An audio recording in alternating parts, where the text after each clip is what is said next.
hari lahir Nabi Muhammad Sallallahu Alaihi Wasallam, yaitu Rasulullah Sallallahu Alaihi Wasallam, Rasul yang kita cintai dan kita banggakan. Maka jemaah-jemaah dirahmati Allah Subhanahu Wa Taala, sudah sepantasnya dan seharusnya dalam bulan Maulid Nabi Muhammad Sallallahu Alaihi Wasallam ini membawa kita untuk senantiasa meningkatkan keimanan dan ketakwaan kita kepada Allah Subhanahu wa Ta'ala. Semoga dengan kita senantiasa berusaha sungguh-sungguh meningkatkan keimanan dan ketakwaan kita kepada Allah Subhanahu wa Ta'ala, semoga nantinya kita menjadi umat yang terbaik dan yang layak mendapat pertolongan dari Rasulullah Sallallahu Alaihi Wasallam. Jemaah yang dirahmati Allah Subhanahu Wa Taala, Allah Subhanahu Wa Taala berfirman dalam Al-Quran, A'udzu billahi minasy syaithanir rajim. Bismillahirrahmanirrahim. Wa ma arsalnaka illa rahmatan lil alamin. Yang artinya, dan tiadalah kami mengutus kamu wahai Muhammad melainkan untuk menjadi rahmat bagi semesta alam. Jemaah yang dirahmati oleh Allah Subhanahu wa Ta'ala, Rasulullah Sallallahu Alaihi Wasallam 14 abad yang lalu beliau dilahirkan ke muka bumi ini sebagai rahmat bagi seluruh alam. Dengan kelahiran beliau, maka terhapuslah segala kejahiliahan di masa lalu. Sebagaimana juga kejahiliahan di masa lalu juga ada pada masa sekarang. Jauh sebelum ini, 14 abad yang lalu, kejahilian itu berbagai macam ragamnya. Di antaranya adalah satu laki-laki boleh menikahi lebih dari 4 wanita. Bahkan ada di antaranya yang punya puluhan istri.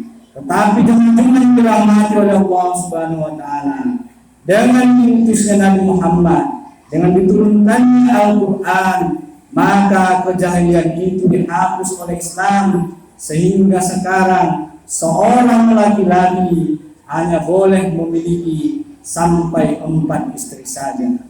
Demikian juga kejahilian di masa lalu, yaitu di mana ketika seorang laki-laki meninggal kemudian istrinya menjadi janda, maka istri itu bisa diwarisi seperti barang, diwarisi oleh anak keturunannya.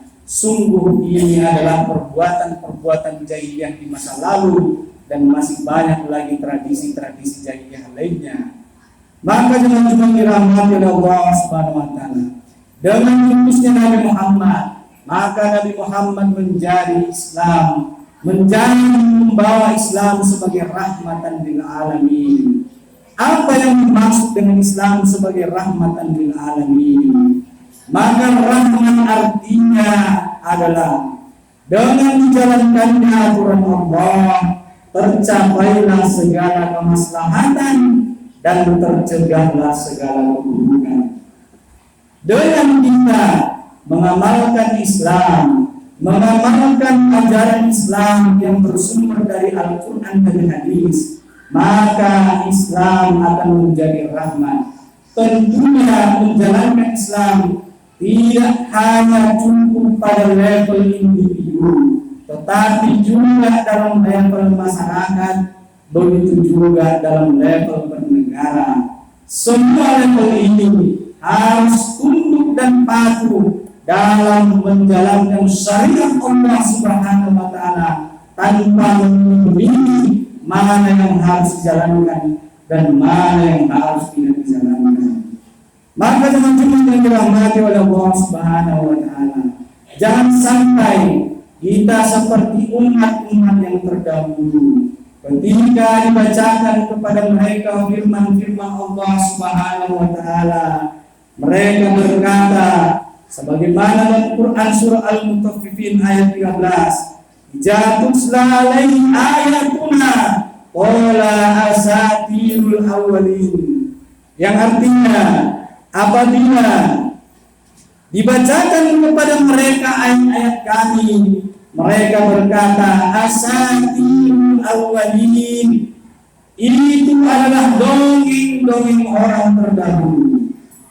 Jemaah-jemaah yang dirahmati oleh Allah Subhanahu wa taala, di momen bulan Ramadan ini tentunya kisah kelahiran Nabi Muhammad SAW dengan perjuangan yang menyebarkan Islam adalah kisah-kisah terdahulu. Tetapi jemaah-jemaah yang dirahmati oleh Allah Subhanahu wa taala, kisah perjuangan Nabi Muhammad SAW bukanlah sama dengan kisah dongeng seperti si kancil dan buaya.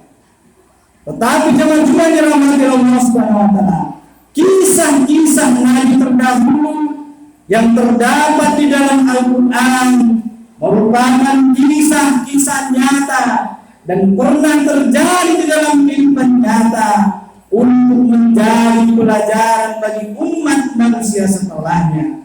Maka jangan sampai kita seperti orang-orang kafir terdahulu. Begitu Allah membacakan kisah-kisah Nabi kepada mereka, mereka berkata, itu hanya kisah-kisah orang, dongeng-dongeng orang terdahulu. Maka jemaah-jemaah dirahmati Allah Subhanahu wa taala, disinilah kita penting dan esensinya memahami tentang sejarah. Bagaimana sejarah itu biasanya senantiasa akan berulang dan terjadi pada setiap zaman. Maka marilah kita belajar dari sejarah. Mari kita ajarkan sejarah kepada anak generasi keturunan kita. Kita ajarkan kisah-kisah Nabi kepada mereka agar mereka menjadi generasi yang soleh-soleha. Jadi jemaah-jemaah yang dirahmati oleh Allah Subhanahu wa taala, kita seharusnya kepada generasi adalah berkisah, bukan berdongeng. Al-Quran yang mulia itu sepertiga isinya adalah kisah. Tetapi Al-Quran bukanlah buku dongeng, melainkan wahyu yang bersumber dari Allah Subhanahu wa taala yang dibawa oleh malaikat Jibril dan diajarkan kepada Nabi Muhammad sallallahu alaihi wasallam. Jemaah-jemaah yang dirahmati Allah Subhanahu wa taala, tak lupa kita juga melihat peristiwa di hari ini. Di momen bulan Maulid Nabi Muhammad sallallahu alaihi wasallam, di momen kelahiran Nabi yang kita muliakan, Nabi yang kita sholawati di makan sehari semalam, Nabi yang sangat kita cintai itu, saking cintanya kita kepada Nabi sampai-sampai kita tidak lupa selalu menyebut namanya 5 kali sehari semalam. Bahkan tidak lupa kita senantiasa selalu membacakan sholawat begitu Nabi Muhammad SAW mengucapkan. Di bulan yang mulia ini, di mana terjadi peristiwa di Prancis, yaitu penghinaan yang dilakukan oleh majalah Charlie Hebdo, yaitu membuat karikatur Nabi Muhammad SAW dengan bergambarkan rompi bom. Ini tentunya adalah sebuah penghinaan yang tidak seharusnya dilakukan oleh Prancis dan tidak seharusnya ditolerir oleh Presiden Prancis, yaitu Presiden Macron. Tetapi sama jumlah yang dirahmati oleh Allah Subhanahu wa taala, kita melihat bagaimana penghinaan ini dibiarkan oleh Presiden Macron, yaitu Presiden Prancis, dengan mengatasnamakan kebebasan berekspresi. Padahal jemaah yang dirahmati oleh Allah Subhanahu wa taala, bahwa penghinaan terhadap kesucian agama, penghinaan terhadap Nabi Muhammad SAW di dalam Islam merupakan dosa besar dan termasuk pelanggaran besar, di mana para ulama sepakat bahwa ketika penghina agama, penghina kesucian Nabi, maka di dalam Islam tegas sanksinya hukum mati bagi para penista agama. Jadi kalau cuma dirahmati Allah Subhanahu wa Ta'ala, sekarang atas nama kebebasan berekspresi, seseorang boleh berbicara apa saja, bahkan boleh menghina orang lain. Maka hari ini kita lihat banyak pemberitaan yang terjadi pemboikotan. Maka tidak salah bahwa terjadinya pemboikotan adalah salah satu bentuk bahwa kecintaan kita terhadap Nabi Muhammad SAW. Tetapi kalau juga dirahmati Allah Subhanahu wa Ta'ala, apakah cukup terhenti pada sampai hanya boikot produk-produk dari Prancis? Tentunya tidak. Maka sebagai bentuk kecintaan kita kepada Nabi Muhammad SAW, bukti cinta kita kepada beliau, maka sudah seharusnya hati kita tergerak, giroh Islam kita membeludak dan menggelegar. Begitu kesucian Nabi Muhammad SAW dihinakan orang-orang kafir, maka sudah seharusnya kita tunjukkan sikap pembelaan kita terhadap Nabi Muhammad SAW dengan ketidakrelaan terjadinya penghinaan kepada manusia terbaik sepanjang zaman itu, yang namanya kita sebut-sebut 5 kali sehari semalam. Maka teman-teman yang dirahmati Allah Subhanahu wa Ta'ala, mari kita berkaca kepada sejarah bahwa 1700 tahun yang lalu, di mana Islam masih memiliki kebesaran dan kejayaannya, di mana pada saat itu Khalifah Kesultanan Utsmani, yaitu Sultan Sulaiman Al-Qununi dari Kekhilafan Turki Utsmani, pada tahun 1700-an terjadi sebuah peristiwa di mana Raja Prancis atau negara Prancis saat itu, wilayah Prancis berperang dengan wilayah Spanyol, sehingga mengakibatkan Raja Prancis waktu itu ditawan oleh pihak musuh yaitu Spanyol. Maka berkirim suratlah Raja Prancis menyurati Kekhilafan Turki Utsmani, yaitu Sultan Sulaiman Al-Qununi, memohon pertolongan agar negara Prancis dibebaskan dari penjajahan negara Spanyol dan rajanya dibebaskan dari ancaman hukuman gantung. Surat permohonan pembebasan pertolongan ini dimintakan oleh Raja Prancis 3 minggu menjelang Raja Prancis digantung dan dipulang oleh Raja Spanyol.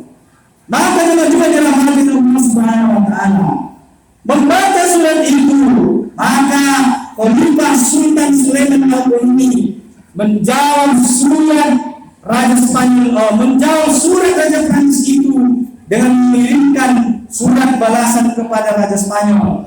Apa kata Sultan Sulaiman Al-Qununi?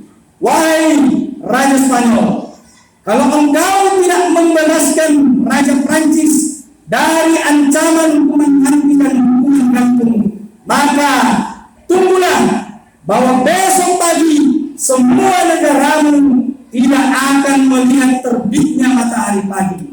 Tentu ini sebuah kengerian.